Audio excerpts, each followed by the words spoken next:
On the morning of July 4th, 2019, the Pineview Estates HOA held its annual Independence Day neighborhood barbecue on the common area patio at the end of Ridgeline Drive.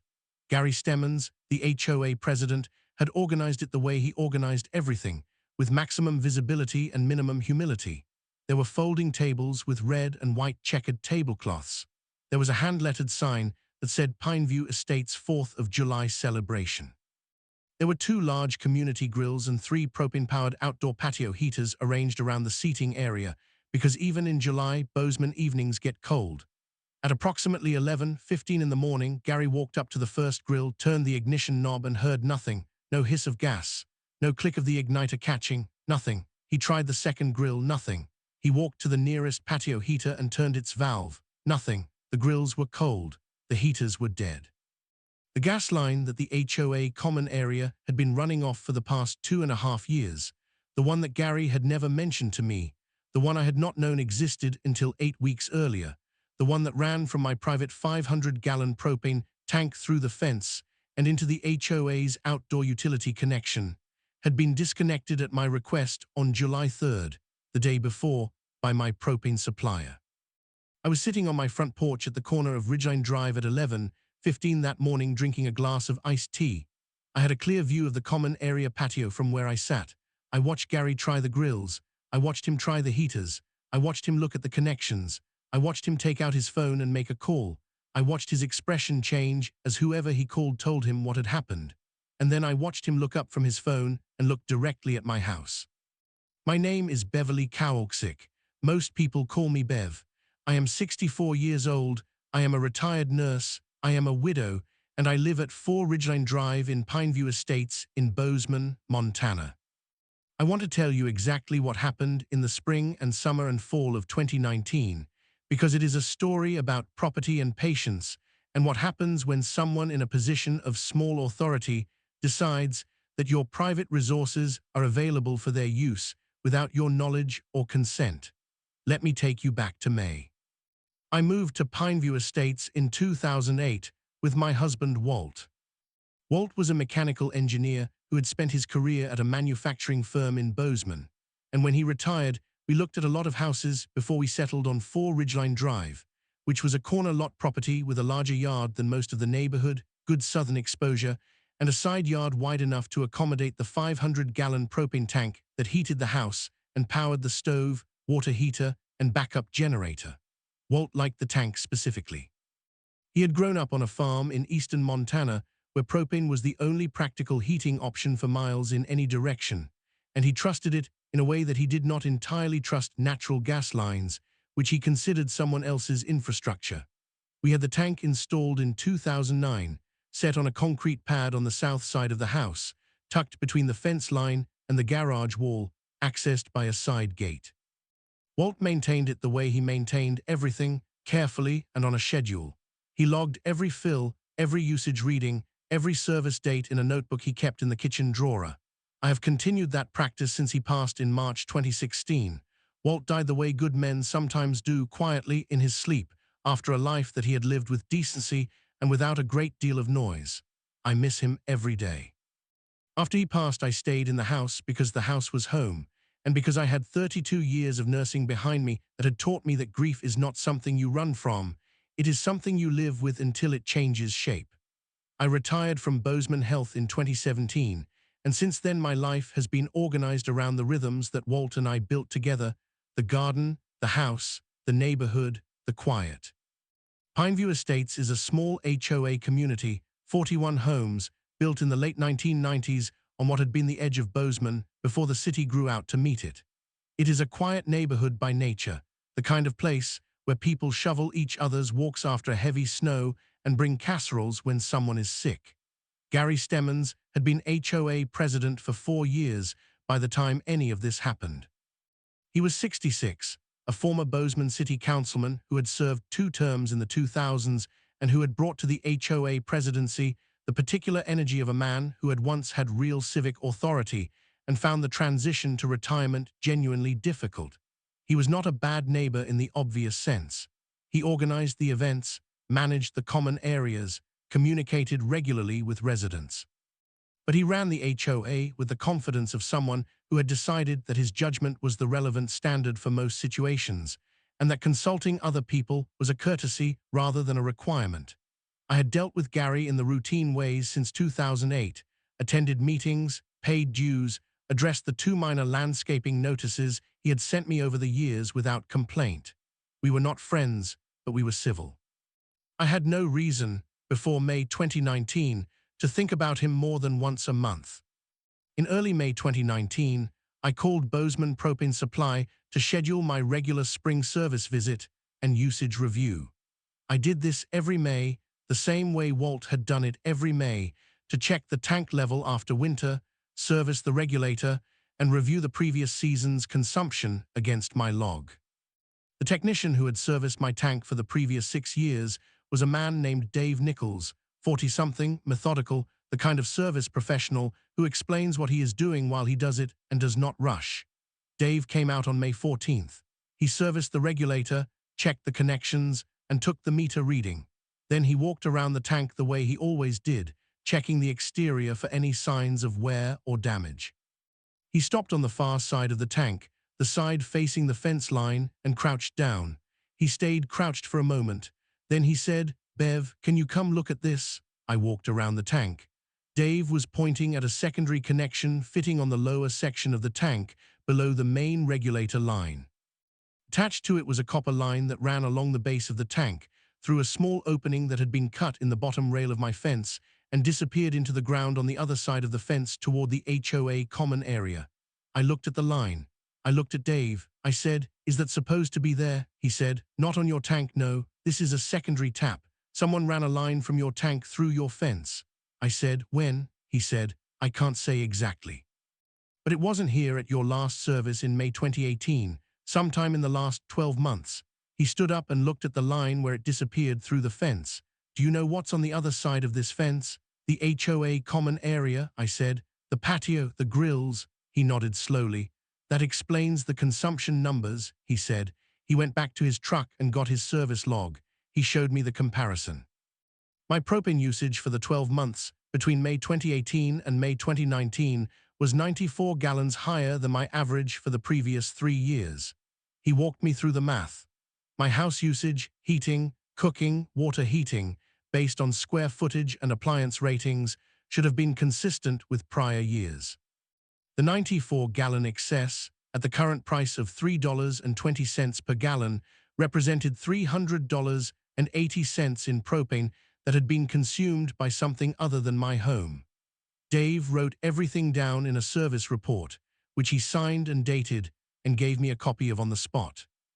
I stood next to my propane tank in the May morning sun, holding that report, and felt something settle in my chest, with the particular weight of a thing you did not know was wrong until someone shows you the proof of it.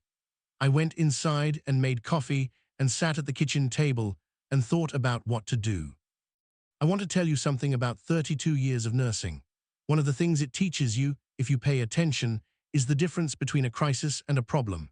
A crisis requires immediate action. A problem requires clear thinking. What I had was a problem.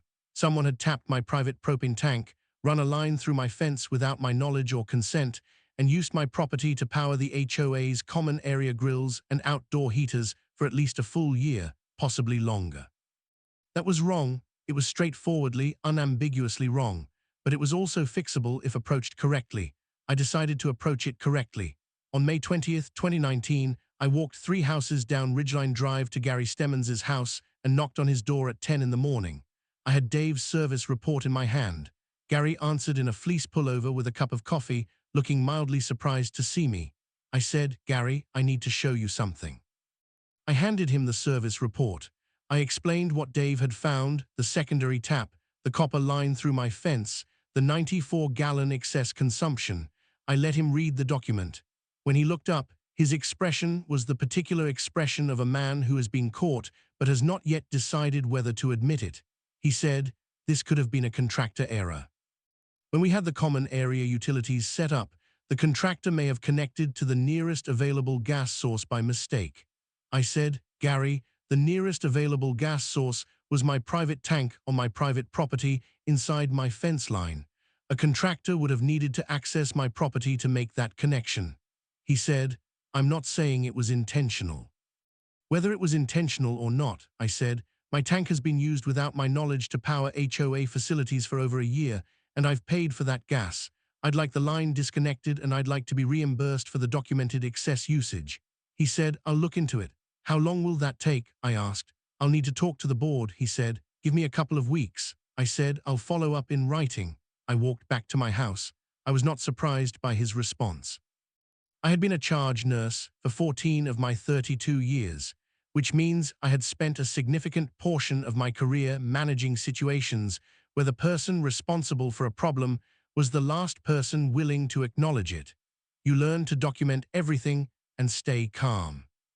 On May 28, 2019, I sent a formal certified letter to the Pineview Estates HOA at its registered address, with copies emailed to all 3 board members, Gary Stemmons, Karen Tilley, and Hank Overbeck. The letter was 2 pages. It described the discovery of the unauthorized secondary connection to my propane tank, referenced Dave Nichols's service report with the documented excess consumption figures, and stated clearly that the connection had been made without my knowledge or consent and constituted unauthorized use of private property. It requested 3 things: disconnection of the unauthorized line from my tank within 14 days, full reimbursement of $300.80, representing the documented excess propane consumption at the current rate of $3.20 per gallon, written confirmation from the board that the line had been disconnected and would not be reconnected. I gave them until June 11th to respond. The June 4th HOA board meeting was the only meeting I had ever attended with the specific intention of being heard rather than simply informed. I arrived at the community room at 6:45 p.m. There were about 20 residents present plus the 3 board members. Gary opened the meeting and ran through the agenda with the smooth efficiency of a man who had been running meetings for 30 years. When he reached the item he had labeled utility matter, he described it to the room as a minor miscommunication regarding the common area gas connections that the board was in the process of resolving. He did not say my name. He did not say unauthorized connection. He did not say $300.80 or 94 gallons or private property. Karen Tilley nodded along with the practiced ease of a woman who nodded along with everything Gary said. Hank Overbeck, who was 68 and had the demeanor of a retired high school science teacher, looked at the table with an expression I recognized from my nursing years as the expression of someone who is uncomfortable but has not yet decided to act on it. I raised my hand. Gary acknowledged me. I stood up and said, I want to clarify for the room what the utility matter actually is. My private propane tank was connected to the HOA common area gas supply without my knowledge or consent. I've paid for approximately $300 in propane that powered the community grills and outdoor heaters. I sent the board a formal notice on May 28th requesting disconnection and reimbursement by June 11th. It is now June 4th and I have received no response. The room was quiet. Gary said, Bev, as I mentioned, the board is looking into it. The deadline is June 11th, I said. I'd appreciate a response by then. I sat down. Gary moved to the next agenda item. June 11th came and went without a word from Gary, Karen, or anyone on the HOA board. I called Susan Kellogg's office on June 10th, the day before the deadline, because I had learned in 32 years of professional life that waiting until the deadline to prepare for its failure is a form of optimism you cannot afford when the stakes are real. Susan was a property and civil attorney in Bozeman whose name I had gotten from my neighbor Marta Reyes, who had used her 2 years earlier for a boundary dispute and described her as someone who did not waste a single syllable. That description turned out to be exactly accurate.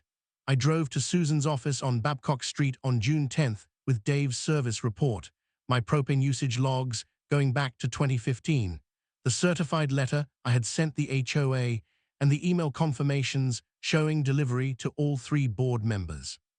Susan read through everything in about 20 minutes while I sat across her desk and waited.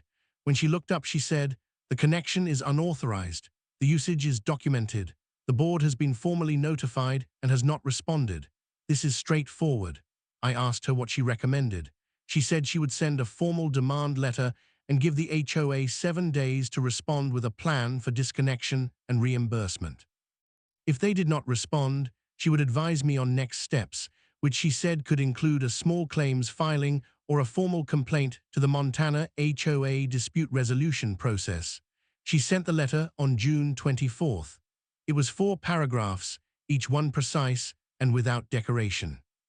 It stated the facts, cited the relevant Montana property statutes, demanded disconnection of the unauthorized line and reimbursement of $300.80 within 7 days, and noted that failure to comply would result in further legal action at the homeowner's discretion. The deadline was July 1st. July 1st came and went. No response from Gary, no response from Karen, no response from Hank. I called Susan on July 2nd. She said, "What do you want to do?" I said, "I want to lock my tank." She said, "That is entirely within your rights as a private property owner. I'd recommend having the unauthorized line formally disconnected by your propane supplier first, so there's no question about the sequence of events." I called Dave Nichols that same afternoon. Dave came out on the morning of July 3rd. He disconnected the copper secondary line from my tank, capped the tap fitting, and documented the disconnection in a written service report that he signed and dated.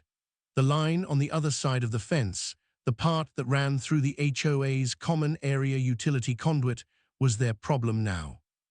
After Dave left, I drove to a farm and ranch supply store on North 7th Avenue and purchased a heavy-duty steel propane tank security cage, the kind used on commercial properties and construction sites to prevent tampering and unauthorized access. It was powder-coated black, bolted directly to the concrete pad around the tank base, and secured with a hardened steel padlock. Installation took about 2 hours. Marta Reyes came out of her house around noon to see what I was doing. Marta was 60, warm, the kind of neighbor who brought soup when you were sick and asked real questions when she said, "How are you?" She stood at the corner of the fence watching me tighten the last bolt on the cage. She said, "Bev, what are you doing?" I said, "Securing my property." She looked at the cage. She looked at the fence line. She looked at me. She said, "Is this about the common area gas?" I said, "The HOA has been running their grills and outdoor heaters off my tank for over a year without asking or paying." She was quiet for a moment. Then she said, "Gary's been running that barbecue off your gas this whole time." "Apparently so," I said. She looked at the cage for another moment. Then she said very quietly, "Oh, this is going to be something." I snapped the padlock shut. The key went into the front pocket of my jeans. I said, "The July 4th barbecue is tomorrow." Marta said nothing for a full 5 seconds. Then she went back inside her house. I went inside mine and made dinner. On July 4th, 2019, I woke at 7, made coffee, ate breakfast, and settled into the chair on my front porch with a book and a clear view of the common area patio at the end of Ridgeline Drive. The tables had been set up the previous evening, red and white checkered cloths, folding chairs, the 2 community grills positioned near the gas connection box on the side of the patio structure. The 3 propane-powered outdoor heaters were arranged in a triangle around the seating area. At approximately 10:30, Gary Stemmons arrived at the common area with Karen Tilley and 2 other residents who were helping with setup. He was wearing a polo shirt and carrying a tray of raw hamburger patties. He set the tray on the prep table, walked to the first grill and turned the ignition knob. Nothing. He turned it again. Nothing. He tried the second grill. Nothing. He walked to the nearest patio heater, turned the valve, listened. Nothing. I watched him look at the gas connection box on the side of the patio structure. I watched him open the box and look at the connections.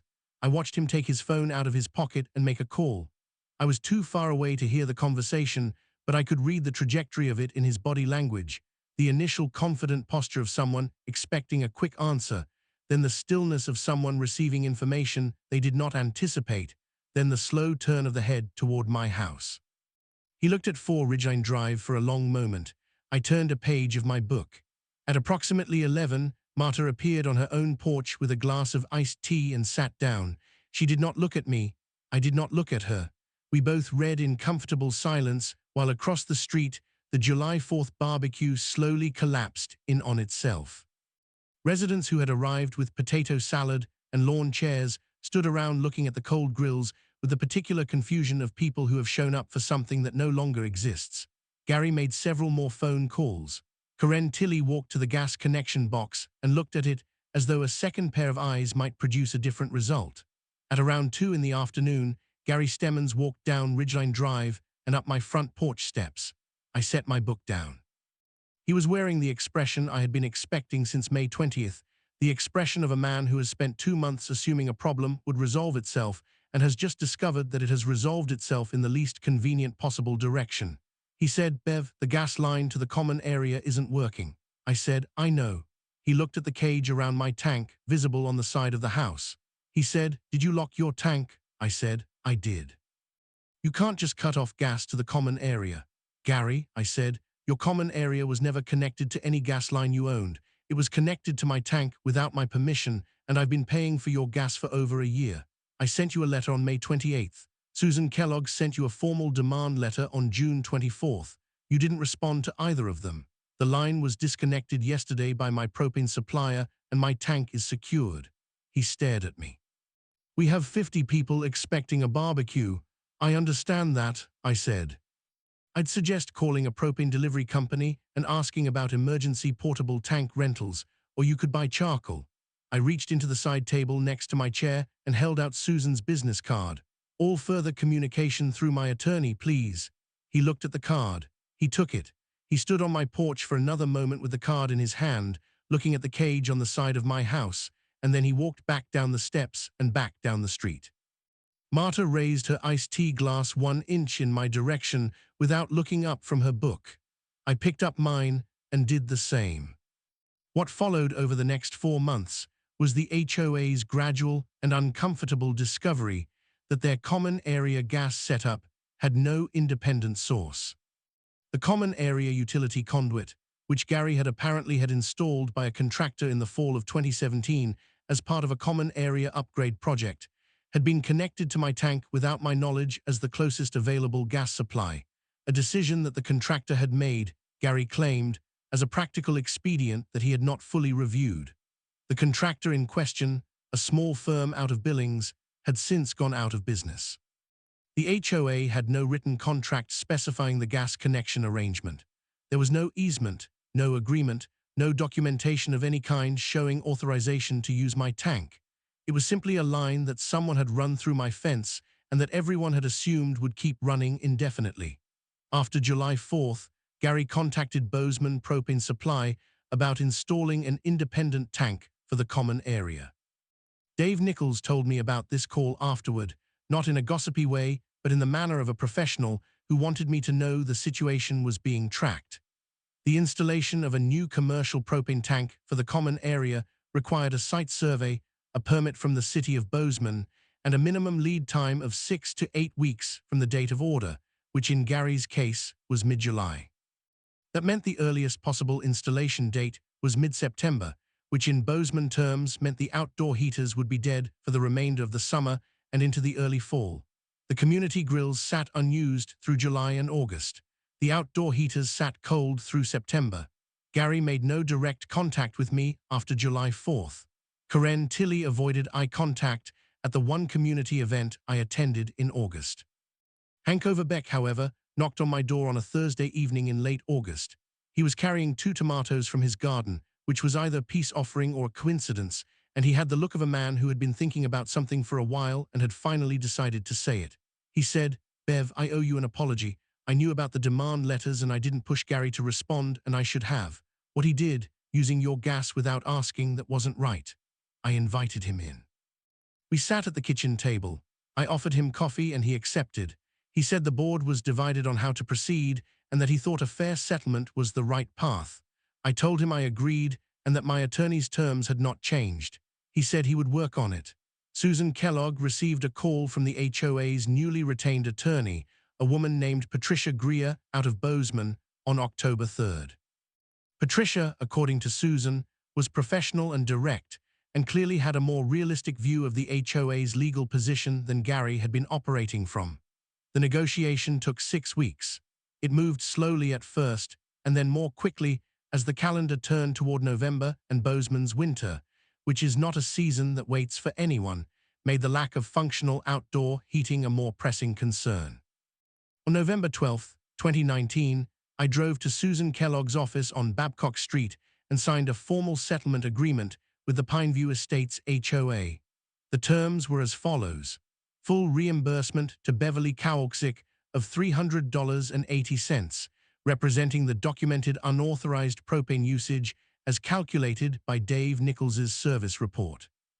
A written acknowledgement, signed by all 3 board members, that the secondary connection to my propane tank had been made without my knowledge or consent and had been used without authorization. A commitment from the HOA to install an independent propane tank for the common area, which was already underway. A formal letter of apology from the HOA board, addressed to me personally.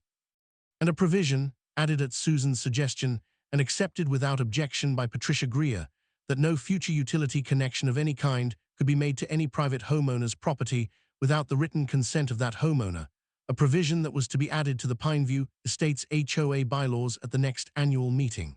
I folded my copy of the agreement and put it in my coat pocket. On the drive home, I stopped at the side of the house and unlocked the cage on my propane tank. Not because I was required to, the common area line had been fully disconnected months earlier, but because the cage had served its purpose and I did not need it anymore, and because Walt had always said that you don't keep tools deployed after the job is done. I put the padlock in my coat pocket next to the settlement agreement and went inside to make dinner. Gary Stemmons resigned from the HOA board in December 2019. He sent a brief email to the community listserv, citing a desire to step back from volunteer commitments and thanking residents for the opportunity to serve. Hank Overbeck was elected president at the December annual meeting. His first act in the role was to send a neighborhood-wide email outlining the new utility consent provision being added to the bylaws. His second was to organize a winter potluck dinner at the community room, which had nothing to do with propane and went very well.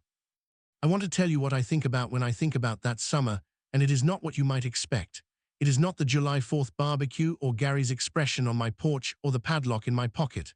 What I think about most is Walt's propane log, the notebook in the kitchen drawer where he recorded every fill and every usage reading going back to 2009. Walt kept that log because he believes that paying attention to your own property was a form of respect for it. He believed that if you owned something, you knew it, you maintained it, you tracked it. And because he had taught me to do the same thing, I noticed in May 2019 what I might otherwise have missed. The numbers were off. Not dramatically, not in a way that would have alarmed someone who wasn't paying close attention. But I was paying close attention because Walt had shown me how. I think about that a lot. The log is still in the kitchen drawer. I still fill it in every spring and fall, the same columns Walt used: date, reading, fill amount, supplier, notes. The notes column for May 14th, 2019 says, Dave found unauthorized secondary tap, line to HOA common area. $300.80 estimated. And the notes column for November 12th, 2019 says settled, agreement signed, tank secure. Walt would have handled it exactly the same way, quietly, carefully, with documentation and without drama. The only thing he might have done differently is he would have fixed the fence gap himself the same week he found the line and not waited another 7 months the way I did. That is a fair criticism. I fixed the gap in December after Gary resigned. Heavy cedar boards, same as the fence, solid and clean. The tank is full.